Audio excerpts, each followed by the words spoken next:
दर्शकों नमस्कार, सत साहिब, राम राम। आइए जानते हैं जगत गुरु तत्व दर्शन संत रामपाल जी महाराज के आध्यात्मिक सत्संग। इस सत्संग से आपको पता चलेगा कि परमात्मा अपने भक्त को अपने शरण में कैसे लेते हैं और शरण ग्रहण कराने के बाद परमात्मा कैसे मोक्ष देते हैं। ऐसा ही कुछ कथा है एक सच्चे भक्तनी शेरावाली माता की। वो शेरावाली की भक्ति करते करते परेशान हो गई और 5 दुखों का पहाड़ टूट पड़ा।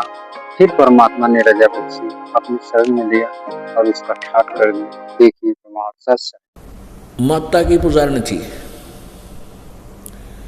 दुर्गा की, शेरावाली की, और किसी को नहीं मानती थी। वह उसकी कट्टर पुजारन बचपन से ही। वो 50 साल के करीब हो रही थी उस समय तक वो उसकी पूजा करती हुई आ रही थी। घर में भी सारे सुख थे, अच्छा पूरी व्यवस्था थी। तो उधर से हमारी एक बहन ये यही रहती है, शशि,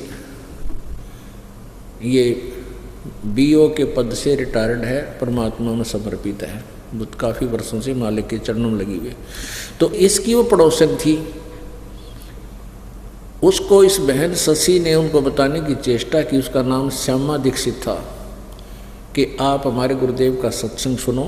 मैं बहुत दुखी थी, ऐसी ऐसी मेरे पापतियाँ आई, भगवान गुरुदेव की कृपा, कबीर परमेश्वर की कृपा से सब दूर हुई। आप नाम लो, मैं बहुत भटक चुकी थी, मुझे सही रास्ता मिल गया। तो वो कहने लगी मैं तो अपनी माता को नहीं छोड़ सकती। कौन? वो श्यामा दीक्षित कहती थी, मैं अपनी माता दुर्गा को नहीं छोड़ सकती।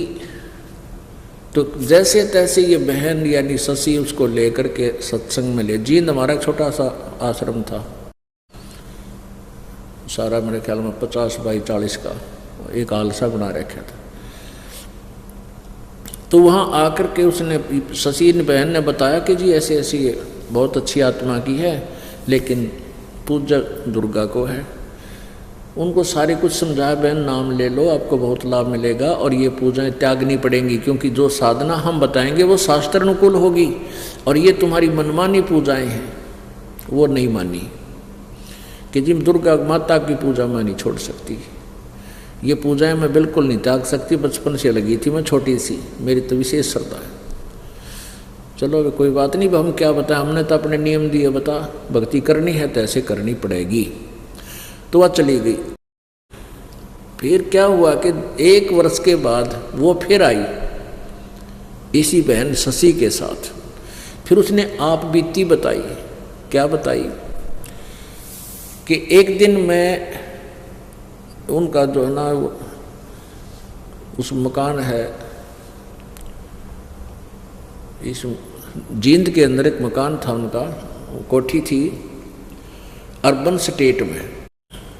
तो कहती मैं शाम के 5 बजे से अपने घर से निकलकर वैसे टहलने के लिए चल पड़ी। गर्मिया से के दिन थे, 5-6 बजे से गली में गए और आगे देखा कि एक घर में दुर्गा का जागरण हो रहा। मेरे तो घीसा गल गया और मैं उड़ जाकर बैठ गई। वहाँ 50-60 भगतनी और भगत बैठे। मैं सबसे पीछे गई थी, पीछे नंबर आया लास्ट में, वहाँ बैठ गई। एक औरत में वो ऐसे अचेत सी पड़ी थी, एकदम जागृत हुई, आरती चल रही, फिर एकदम जागृत हुई, आरती बंद हो गई। एकदम उठी वो, उसने आवाज़ लगाई कि श्यामा सामने आ जा, श्यामा तू मेरे पास आ जा, मेरी खास भगतनी है।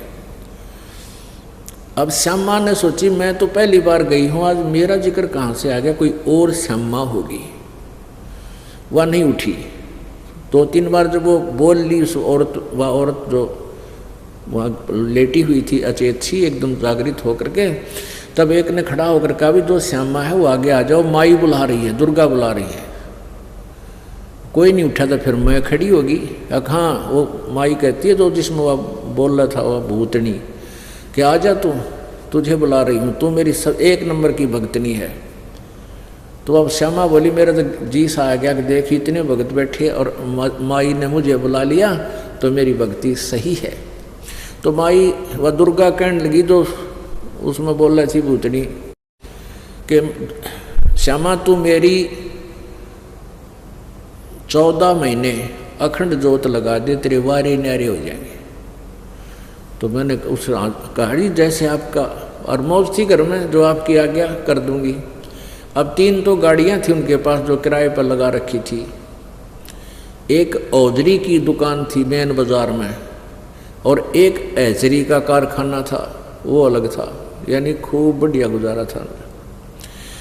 और तेरे पर आपत्ति आने वाली है, नहीं तो तेरे पर आपत्ति आ जाएगी और तू 14 महीने मेरी अखंड जोत लगा दे, तेरे वारे न्यारे हो जाएंगे। वह बोली मन तो सांझन शुरू कर दी ना दो गए, और चल कर दी शुरू। उन 14 महीना में हमारा सत्यानाश हो गया, सर्वनाश हो गया। वो कहती है उन 14 महीने में हमारा सर्वनाश हो गया। ऐसी आपत्ति आई, ऐसा घाटा पड़ा कि वो ऐचरी का कारखाना बिक गया, औजरी की दुकान गिरवी होगी, 3 गाड़ी बिक गई, और लोन लिया हुआ था कोठी पर, हुआ बैंक वाला ने नीलाम करने की सोच दी। और फिर भी बुद्धि भ्रष्ट में माई ने ना छोड़ूं। सपने में माई दिखाई दी मुझे साक्षात अष्टांगी। उसने कहा कि श्यामा तेरी समस्या, तेरी आपत्ति टालना मेरे बस की बात नहीं थी, ये मेरी बस से बाहर थी। अब तू वहीं चली जा, कबीर परमात्मा की शरण में चली जा, जो तेरी सहेली तुझे लेकर गई थी, वहीं तेरा समाधान हो सकता है।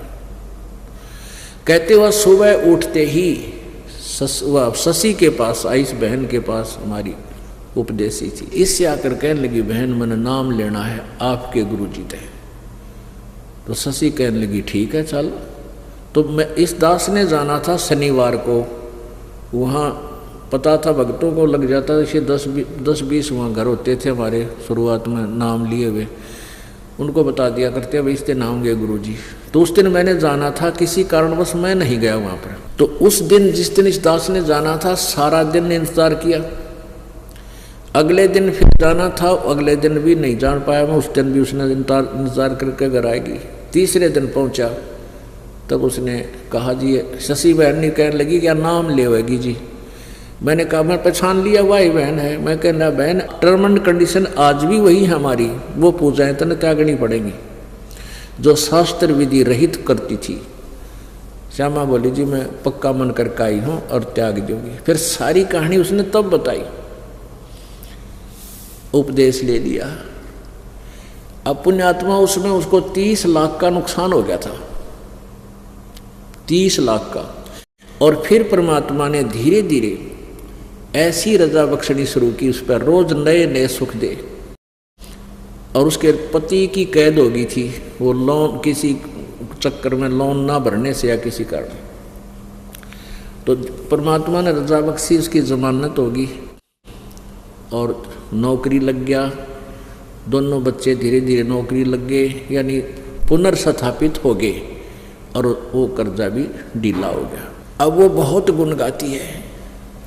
मैंने उस श्यामा से कहा बहन एक बात बता, यदि तू उस दिन नाम ले लेती जो पहली बार आई थी, तेरा 30 लाख का नुकसान नहीं होता, हो सकता 30,000 में टल जाता। और यदि नाम लेते ही ये 30,000 की हानि तुझे हो जाती तो नाम त्याग देती। क्या कहती कि मैंने माता छोड़ दी इसलिए मेरा 30,000 का टोटा हो गया, और ये तेरे पर वरदान समझ ले कि तेने उस दिन नाम ना लिया, ये 30 लाख का टोटा तेरी माए दोहरा हो लिया। और जय मालिक की शरण माने से 30,000 का भी हो जाता तो इस भक्ति ने भी त्याग देती और 84 लाख योनिया में कष्ट उठाती। और ये कष्ट ये टली थी परमात्मा की कृपा से। 30 लाख का नुकसान 30,000 में टल जाता, ये टलाता था भगवान की वजह कृपा से। और तू न सोचती मैंने माता छोड़ दी इसलिए 30,000 का टोटा हो गया, क्योंकि वो ज्ञान समझ चुकी थी। कहने लगी जी भगवान करे ऐसा टोटा पहले आ जाता बढ़िया था, यानी ईसा घाटा में अच्छा है हमें भगवान मिल गया, आग लगे से धन करी फिर पूर्ति कर दी दाता ने, लेकिन ये भक्ति और ये भगवान मुझे जिंदगी में नहीं मिल सका था। तो पुण्यात्माओं कुछ ऐसे अनजान भक्त होते हैं, नाम लेंगे,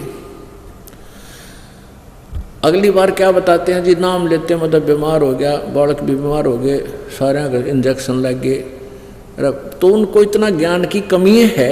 परमात्मा का नाम लें पास जान जानी हो कुणबे में किसी कुनबाई गाड़ी होनी हो और 2 दिन बुखार आ गया कि बिजली गिर गई, तो ऐसी सोच बन गई हमारी जब हमें ज्ञान पूरा होगा। इसलिए दास कहता है कि उपदेश भले ही बाद में लो, पहले ज्ञान खूब सुनो, पुस्तक ले जाओ, सीडी ले जाओ, सुनो इनको अच्छी तरह और मन बनाओ इसके ऊपर, और फिर उपदेश लो। क्योंकि काल क्या चाहता है कि ये परमात्मा कबीर जी से हटाना चाहता है आपको किसी प्रकार भी। 100 विचारें लाएगा, क्योंकि तो सारा यहाँ से आप जाते ही सारे काल के पुजारी मिलेंगे, यानी अन उपासक या कोई नहीं उपासना करता, चाहे वह कितने ही नेक आदमी हैं, लेकिन भक्ति उनको ज्ञान नहीं, इसलिए वो आपको मिसगाइड ही कर सकते हैं। और ज्ञान तो आपको यही मिलेगा, या अपने आपके भाई बहन भक्तों के पास ही मिलेगा। तो इसलिए आपको रह कर सत्संग में आने के लिए प्रेरणा दी जाती है, प्रार्थना भी की जाती है कि ज़्यादा से ज़्यादा सत्संग अटेंड किया करो। तो पुण्यात्माओं ऐसे है कि संत शरण में आने से आई टले बला, और जब मस्तक में सोड़ी हुआ काटे में टल जा। तो वह बहन भी कह रही थी कि जी यदि बिल्कुल सचमुच अगर मुझे 30,000 पहले मैं नाम ले लेती, और ये टोटा होना था 30 लाख का, और ये हो गया 30,000 का भी हो जाता, मैं भक्ति नहीं करती आप वाली, कति छोड़ जाती। क्योंकि मेरे तो पक्की नौजत रही थी, आज तक मुझे को हानि नहीं हुई मेरी माता की पूजा करते करते, लेकिन वो संस्कार मिल रहा था, आपका पूर्व जन्म की मलाई थी, वह जब तक पुण्य चले तो पुण्य था ही, पाप शुरू हो गए तो नाश हो गया, खट्टा कुछ नहीं कर सकी वह माता तेरी। और कहने एक और बात कह रही थी कि अगर माता मुझे आकर सौपन में ना कहती, मैं फिर भी आपके पास नहीं आती। देख कितने कर्म फोड़ दिए काल ने हमारे, हम कितने आसक्त कर दिए, कितनी श्रद्धालु, कितनी अच्छी आत्मा थी जो अपने इष्ट से हटना नहीं चाह रही थी। और लेकिन कहते हैं परमात्मा बताते हैं कि पुरुष जान सुमरा जमराई, भगवान जान के इस काल की पूजा करते रहे, इसको भगवान मानते रहे, अंत में हमें 84 लाख योनियों के धक्के खवा दिए काल भगवान ने। तो यहाँ कहते हैं कितनी अच्छी श्रद्धालु हैं, एक जिस इष्ट को पकड़ दिया छोड़ना नहीं चाहती, ये विवेक से हटा जाएगा।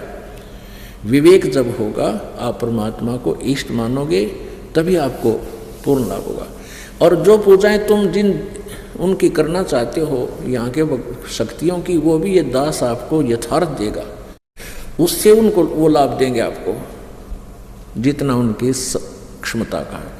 लेकिन जन्म मृत्यु कर्म पाप कर्म का दंड संस्कार प्रारब्ध कबीर परमात्मा के अतिरिक्त कोई चेंज नहीं कर सकता आपका। तो पुण्यात्माओं, वो जो बहन थी जिसका लड़का, उस लड़के ने भी उपदेश ले लिया, जिसके कांटा लग गया था और वह मौत बच गई थी, मृत्यु बच गई थी, उसकी चोरी नहीं करने जा पाया था प्रभु की कृपा से, उसने भी उपदेश ले लिया, सारी कथा गुरु जी से बताई। तो परमेश्वर के उस परमात्मा ही आए हुए थे, कबीर जी ऐसे ही चलते रहते हैं। इसीलिए तो आपको अभी तक यहाँ तक ले आए, इस कलयुग के इस पीक टाइम तक। कभी कहीं आपसे भक्ति करवाई, कभी किसी रूप में कहीं प्रकट होकर आपसे भक्ति करा गए। आपके 2-4 जन्म उस भक्ति के कारण आपको मनुष्य के मिलते रहे, और अब 600 साल पहले फिर आगे थे, आपकी पूरी चार्ज कर गए बैटरी। तो इसी कारण से आपको मनुष्य जन्म मिलते रहे, और आपके अंदर चाह है भगवान की, अब आके फिर से मान लिए। तो लड़का अपनी माँ के साथ जाने लगा, बहुत श्रद्धा होगी माँ बेटिया की। अब लड़के की शादी होगी, वो बहन रामो फिर तो महाराज जी की सेवा में ज़्यादा रहने लगी, जैसे 2 दिन आते, 4 दिन आते या 10 दिन आते, प्रतिदिन 1 घंटा सत्संग भी करते थे। तो वह क्या करती थी, सत्संग के दौरान जो बाहर से आसपास के ग्रामों के भी भक्त आते थे, बर्तन ले जाती, कपड़े ले जाती, सबके साधु भक्तों के जैसे वहाँ भक्त रहते थे 10-5 महाराज जी के साथ, गुरु जी के कपड़े, वो कपड़े धोने की सेवा ले लेती। एक दिन वो साथ ही एक दरिया थी, बिल्कुल साथ से एक दरिया बनी हुई थी, वहाँ घाट पर धो के ले आया करती थी। अब पर सत्संग शुरू हो जाता और उसको कह दिया कि माई ने बहन तू नौकर कपड़े धो लाई, मौका है, फिर सूखे को नहीं गए सर्दियाँ के दिन से। अब वह उसके कहने से लेकर सब कपड़े चल पड़ी, और मन उसका न्यू था सत्संग सुन लूँ। उसने क्या किया, वहाँ जाकर कपड़े बेच दिए। पहले भिगोया करते कपड़ों को, और फिर कुछ देर बाद उसने मोगरे मागरे मार कर उन्हें धोया करते डंडों से। तो उसने सोचा ये कपड़े मैंने बेच दिए और ये इतना मैल गलेगा, मैं सत्संग सुन लेती हूँ। वह थोड़ी सी दूरी पर था, वापस आके और आश्रम से बाहर ही बैठ गई। खूब आवाज़ सुनाई देती वहाँ, नो बैठी रही सारी। सत्संग शुरू कर रखा गुरुदेव ने, उसकी आँखें में आंसू आवे। मैं भी इसी दुखी थी। कथा सुना रहे थे परमात्मा, जिसका लग गया उसका याद रहा करे। अन्यो रो है भगवान बड़ी दया करी, कति मेरे को तो नरक से निकाल लिया। यानी उसने 1.5-2 घंटा जो गुरुजी ने सत्संग किया, उसको ये नहीं पता चला तू के काम आई थी, भूल गई। अब सत्संग समापन हुआ, जब उसकी वह चेतना आई, उसने सोची आज बात बिगड़ेगी। ये कपड़े सूखे को नहीं, सर्दियाँ के दिन हैं, गुरुजी नाराज होंगे, भगत के पहरेंगे और फिर मुझे यह सेवा मिले नहीं गई। वह भागी गई। जाकर देखा कि वहाँ कपड़े धोकर सुखा रखे, काफ़ी कपड़े थे। उसने वहाँ जो और कपड़े धो रही थी गांव की, नगर की आके बहन बेटियां उसी घाट पर, जो नाम नहीं ले रखा था, उनसे पूछा कि मेरे कपड़े किसने धो दिए। वो बहन बोली कि आप ही तो धो रही थी अभी। नहीं मजाक मत करो। उसने सोची तेरी सेवा छीन ली, इन ने धो के सुखा दिए कोई सी। अब जो नाम ना ले रही उनके पास कहाँ टाइम है, इतनी अकल उनमें कहाँ से आ सकती है कि इतना लाभ उठा लें। उन्हें तो अपने कपड़े धोने मुश्किल हो जाए, फिर भैंसा की सानी बेड़ी है, फलान करना है, उनके 100 मन में चिंता रहती है। उनसे फिर पूछ रही है, सच्ची बता बहन। एक को पकड़ के आई, सच्ची बता दे।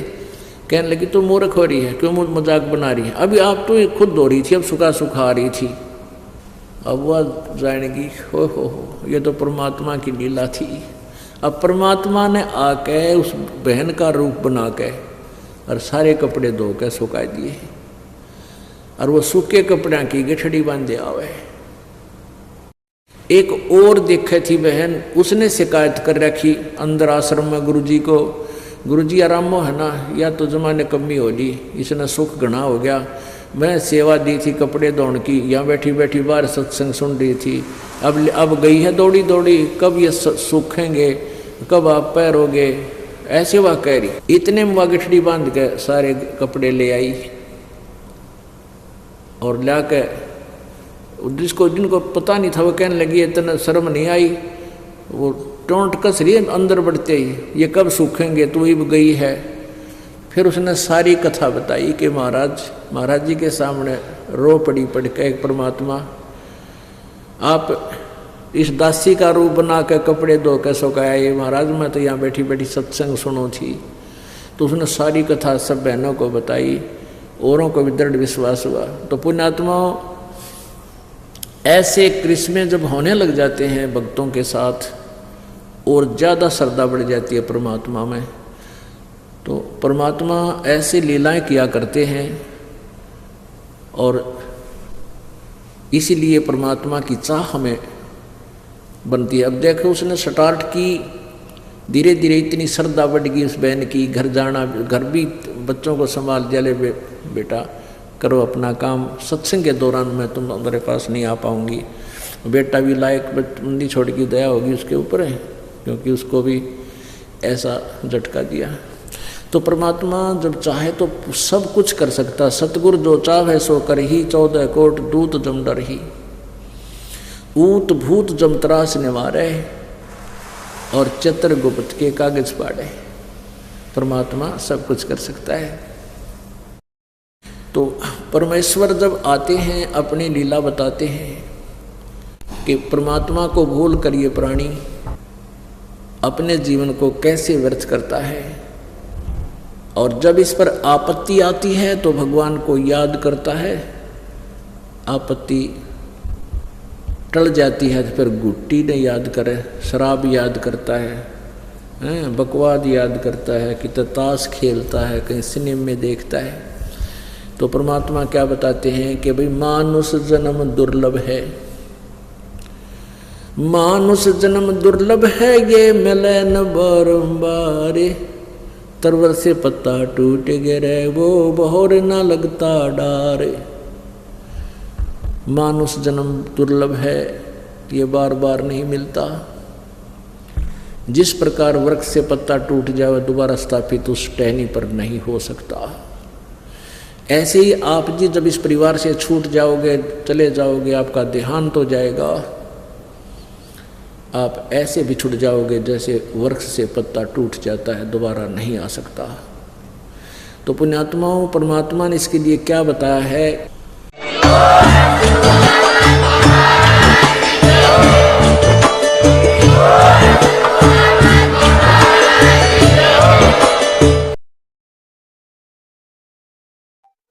दर्शकों नमस्कार। सत्संग कैसा लगा हमें कमेंट में जरूर कमेंट करें और चैनल को सब्सक्राइब करें, वीडियो को लाइक करें, शेयर करें। ऐसे कृपा बनाए रखें। सत साहिब गुरुदेव की जय।